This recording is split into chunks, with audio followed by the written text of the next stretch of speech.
So a couple of years ago, I made this because I were sick of working percentages of jobs using a calculator. I was sick of working it out constantly, putting out figures in and writing it all down. For something so simple, it took me a couple of hours to put it all down. So I needed to come up with something to make it a lot easier. So I've always had a little bit of a thing about Excel or Google Sheets, which is what I use now.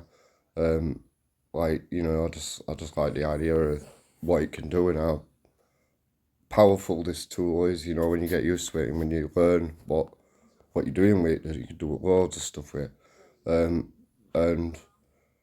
sometimes I can get sucked into the computer and just like disappear for ages because I just want to get something done and do something very good.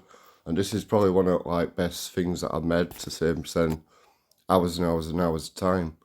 So um, so whenever I do a job, basically, I'll take 25% of deposit. Uh, Everybody pays deposits for everything, for advertising, for cars, for houses. So why shouldn't builder take deposits? I mean, why should we fund your jobs? Or do you know what I mean? That's the principle. And not only that, if people cancel, it can mess things up. And I've been in trade a long time, and I didn't used to take deposits, and it always messed things up. So it's just a policy now that I always do, and I do it with everybody. Um, so basically, how this works. So you've got your price of your job. So say the measurement, I don't know. Say it's just a complicated number, and if we're using a calculator, it take me ages to work it out. But set deposit of, I don't know, say 35,897 quid, and that's how much it worked out at. I just type that into here, press start, and it'll show me deposit amount of 25%, 8,974 and 25 pence. 30% will be 10,000. I can only just see that, 10,769 and 10 pence, or a penny. I think that's 10p actually. And then 35% of that will be 12,563 and 95 pence. And then the 10% on completion will be 3,089 and 70p. And obviously this part here, if the customer didn't want to go to the bank twice and make two transactions, they can just make one. So they just paid a 65% of 23,333 and 5 pence. So it's just to help you out, like just to show you what goes on in the background with the line of work that I'm in at the moment, which is just what I do.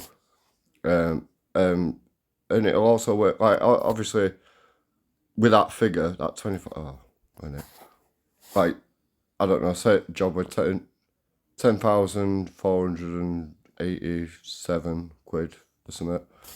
So a lot of people, 25% might be a bit too much, and they might not want to pay 25%. So I've made another variation of this. So you've got 25% of total.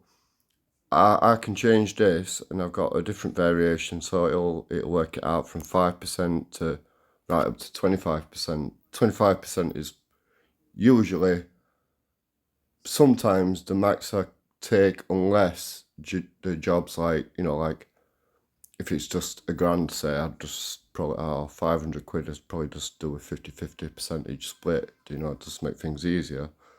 But it just depends. Do you know what I mean? But so I've worked it out from 5% right up to 25%. Obviously, I don't need to use the 50%, 50-50 split on this because that's just easy. But yeah, so say this job, the measurement worked out at 10,487 quid. It told me the 25% deposit of that, the 30% during works, how much that one is, the 35% during works, and it showed me how much that one is, and 10% on total when I finish the job. So, but the other variations, whatever the customer's happy with, obviously when we sign a contract between us, and agree to the terms, just set out in writing. which is something that I always do. We can negotiate, alter it. You know, I'm pretty easygoing. If customers easygoing as well, I can just change it whenever. But obviously, everything needs to be done in writing. You've got to these days. So I just thought I'd put this out here just to help you out. And if you're ever stuck, you're a builder or whatever, or you're in trade and you're like, you take deposits and you want to save yourself a couple of hours each quote. Like, like I could, if I get 10 quotes in a week, I ain't got enough time to sit here with a calculator working all this or that. So I just try and make everything as easy as I possibly can. And this is more about working on the business than being in it, because this is just what you do. So just to make it easier, I hope this helps you out if you're in trade, or even if you're not in my particular trade, it might help you out also. So I hope it's helped you, and thanks for watching.